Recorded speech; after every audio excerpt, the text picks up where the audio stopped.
John WBC Sports. So earlier, Kamui Kobayashi was in here and he talked about how he thinks there's a potential audience for a race in Japan. I was curious from your perspective, with NASCAR mixing up the schedule, going a bunch of different places. I mean, where would you like to go? What would you like to see added? Japan seems like a long ways away. I don't know, Montreal always, that seems, I remember growing up watching racing there, it seemed like, obviously a good racetrack to put on a good show. I feel like North America, to me, is kind of the extent of it, I think, whether we're going north or south.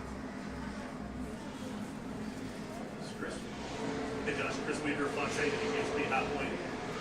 How important is it for NASCAR to have a superstar? You're obviously filling big shoes coming in after Kevin Harvick was really widely known, but somebody like Richard Petty and Dale Earnhardt and Jeff Gordon were like names around the world. How important do you think that is, and how do you get there if you're trying to do it, or how does NASCAR get to having a superstar? Yeah, that's a good question. Obviously, I think it's important for the sport to have those guys that are household names.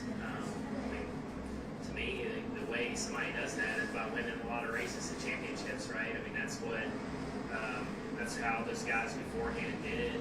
It's about winning a lot, and the difference, I think, more than ever now is it's just so competitive. It's hard to stand out compared to everybody you're racing with, right? Even the guys that are winning races aren't winning as much as they were years back. So it's just more competitive than ever, which is it's a good thing at the same time too, from when you sit there watching it. Matt Weaver, Sports Not. This has not been the start of the season that I imagine anyone at the 14 wanted. How do you guys try to not get too suckered into the moment, and what are the overall vibes like so far? Well, I mean, you're right. It's been a little bit disappointing. Even when I started this, going back to last summer, right? Like people ask me all the time what my expectations were, and I always said I expected it to be hard, and it is hard. Cup racing's hard. So, that side of it, right? I think each race we've had little-ish, different things happen that maybe, that hurt our finish or not. But I feel like when we get everything put together and the car's handling like I want and we execute, we have speed, we make progress, we're faster. So, for me, I need to, made a couple mistakes over the last few weeks, right? Spinning out and qualifying in Phoenix, put us really far behind. All these guys all week, all they talk about is how you can't pass. I mean, having a mistake like that puts you really far behind and makes your day look worse than it is, right? So for me, it's just hopefully get some of these mistakes out of the way early on and start, qualifying a little better, and I think we'll be fine. And a question about Bubba Pollard making his debut in Richmond. That's obviously a guy you've been around a lot, you've raced against, been a teammate for. What does it mean as a short track guy to seeing Bubba have an opportunity to tell his story and showcase his skills? I think it's really cool. And I think he's going to a great place. I think the Xfinity car at Richmond is probably one of, when I think back to, actually, if we go back probably 7 or 8 years, I did that. I had a race there. I think in 2015, it was probably my second or third start, and I was racing Cup guys that night and raced up into the top 5 and had a really good race. And I remember coming in the media center afterwards and nobody knew who I was. Everybody was like, who's this guy, right? So I think the opportunity's there for Bubba, right? I watched Dale's video, and he said if we give him a good car, he'll race it to the front, and honestly, I believe that. I think it's great.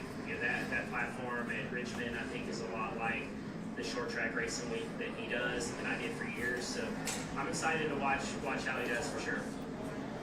We're next to Davey and Kelly. Davey Siegel with SiriusXM NASCAR Radio. You said you weren't surprised that this is hard, but you've obviously done this before on a limited basis in a substitute role, fill in kind of week to week. Now that you're full-time in the Cup Series doing this and you have kind of a stable future ahead of you for this season, what have you found most difficult, or what has surprised you the most about doing this every single week? Nothing in particular, right? I think throughout my opportunities last year, I realized how competitive it was and how hard it was. I think just building the relationship with your team, working on the communication of practice to qualifying to the race, and learning that, and that's where I feel like I need to grow a little bit, right? Like last year, it was kind of you're on borrowed time each race, right?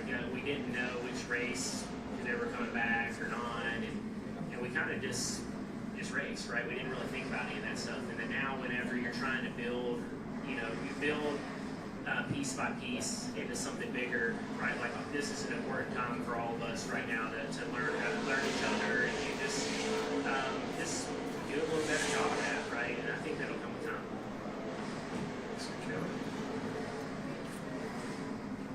Kelly, CrackleRacer.com. Josh, you mentioned the mistakes.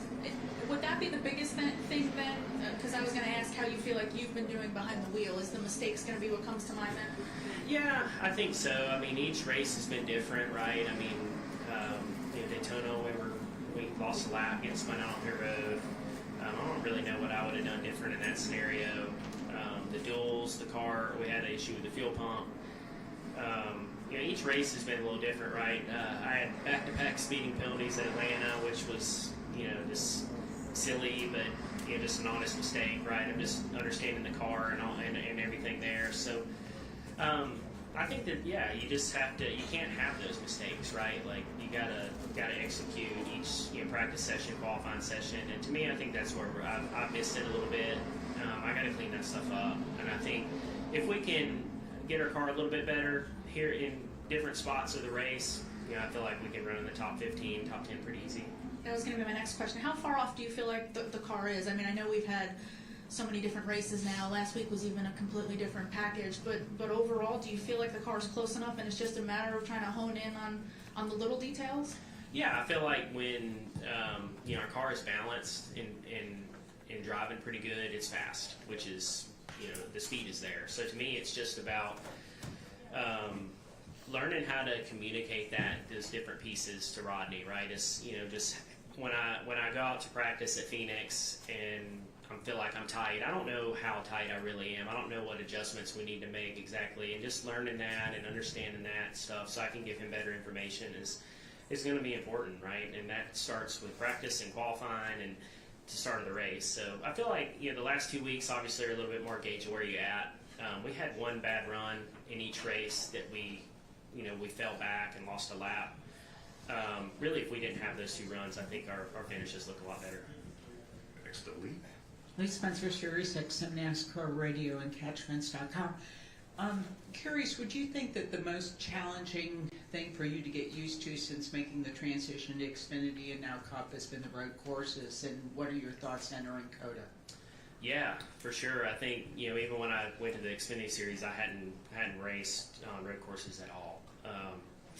So next week's going to be tough, right? I definitely know that, especially with all the the extra guys that are really talented coming in, right? I think that that's just going to make the field that much more deep. So, but all in all, I don't really going into next week, I don't really have expectations, right? I think it's everything that I said, right? Just however we start to learn, to get faster, to get better, get more competitive, not make big mistakes, keep the car on the racetrack, and dodge the chaos that is a lot of times if we have the late race restarts. I think if we can do all that, we can get us all to finish.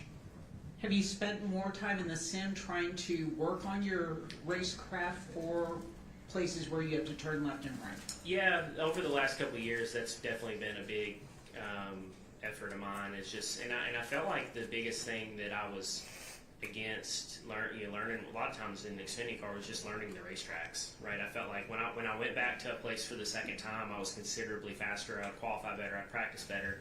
And like I said, all those things we talked about, right? Like that helps you so much. If you can just start practice faster, you qualify better, then you have better track position to start the race, and you race better. So next week will be another chance to do that, right? Obviously, adapting to the new car. I've watched the races. I can kind of see how it's probably more of a purpose-built kind of road course car. I don't know if that will make me feel more comfortable or less comfortable until I get out there and experience it. But I'm excited for that.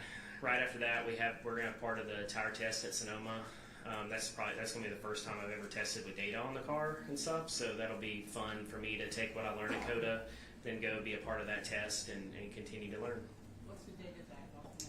Just all the data, right? Throttle, steering, braking, just a little bit more detailed than what normal you would have.